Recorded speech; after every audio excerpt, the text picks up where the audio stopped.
of them. So Have you studied the Hermetics at all? No. Ah. Are you interested in Yes. Have you heard about them at all, of Sure. this thing? Please. Have you heard of a book called The Kabbalion? No. Well, this should be right up your street. The Hermetics were Egyptians. It's where the Freemasons came from, and the alchemists and the people in the Middle Ages who preserved, the culture when the Dark Ages came. And the Hermetics comes from Hermes Trismegistus, Hermes thrice great, who was supposedly the wisest man or avatar or god from the Egyptian period. And the Kabbalion was their book. I don't know if the actual Kabbalion still exists. There are I have like one little short book of it, but they had a whole deep philosophy that is a lot like this. You want me to talk about this for a second? Sure, yeah, please. I mean, there were I think the Hermetics had like 7 principles. I'll see if I can remember what they are. The first one is that you and I have no physical existence as entities. We exist entirely as thoughts in the mind of the All, or God. Sort of like the analogy they use is like in the mind of Dickens is Mr. Micawber and Pip and David Copperfield and all that. And that you and I only exist as thoughts in the mind of God. And they believe that the universe was entirely mental. That's what this was. That there really is no physical existence. And that it was all vibrational. And that one of the things they believed was that there's no such thing as opposites. Heat and cold are not opposites. Fear and courage are not opposites. They are just points on a continuum. And that the difference between fear and courage is entirely in the vibration. And so this is where the alchemy came in.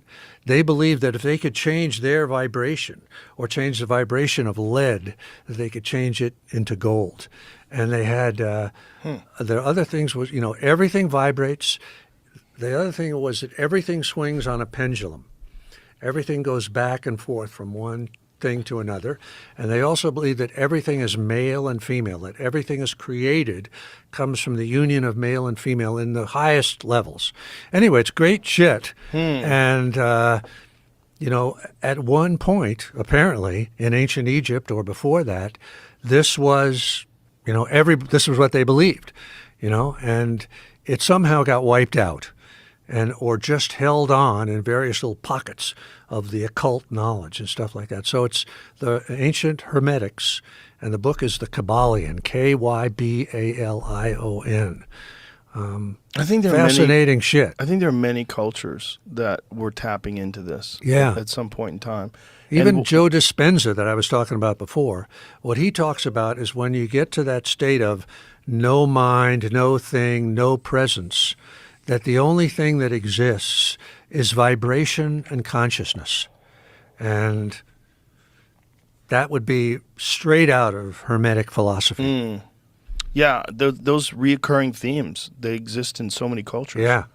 And, one of the things that Graham Hancock brings up that's really fascinating is that as we develop more of an understanding of human evolution, we realize that anatomically similar humans, we go far back far further than we originally thought. The original assessment was that, remember when I was in high school, they thought it was like 50,000 years ago. Like that anatomical humans sort of emerged 50,000 years ago, and then human civilization emerged like 6,000 years ago.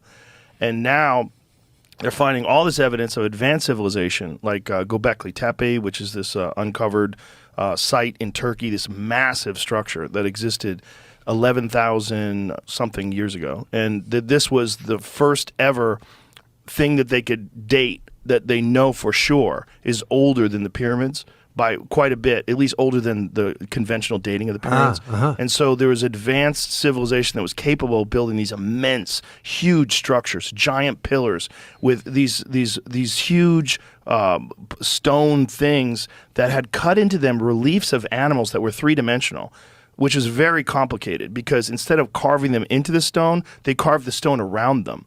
So they had like these lizards and these creatures that were crawling up these stones that they had moved they cut the stone out. And we're talking about like 20-foot tall, massive hundreds of tons. I mean, I don't know how big, how much these things weighed. Huge things, like very advanced people that were capable of construction methods, and they did these concentric circles with these things, and they don't know why they did it. They don't know what they were doing with them, but that if anatomically similar humans existed 500,000 years ago, that gives them so much time to evolve and become that. And this catastrophe theory sort of makes sense because there was probably some really advanced thinking and really advanced science that we don't totally understand, because our science has gone in this sort of industrial age, technological direction, whereas their science probably went in a completely different direction, concentrating on vibrations of things and sound and probably some lost technology that we don't understand yet, but we may in the future, and that'll probably put the pieces together. But it's taken us thousands and thousands of years to relearn things that perhaps these people that lived 10,000, 20,000 years ago had already figured out. Yeah. I mean, if you think about somebody like LeBron James, somebody that is at a level, right, an amazing level. What if there were guys like this that were thinkers and philosophers or meditators or whatever they were, and they were at that level of being able to tap into whatever it is, vibration, we don't know anything about it, right? The elite of thinkers. Yeah. What could they do? Right. Particularly, I mean, it always seemed to me crazy that the human race only goes back 150,000 years or 300,000. Yeah. It can't be right. It can't be right that there was, just only the great apes, and all of a sudden 300,000 years ago or 150,000 years ago. It doesn't make sense to me. There was a recent discovery. I'll send this to Jamie. They found evidence that human beings were cooking fish 700,000 plus years ago. Which is really that makes wild. a lot of sense. Oh yeah, it's here. I'll send this to Jamie. It's really wild.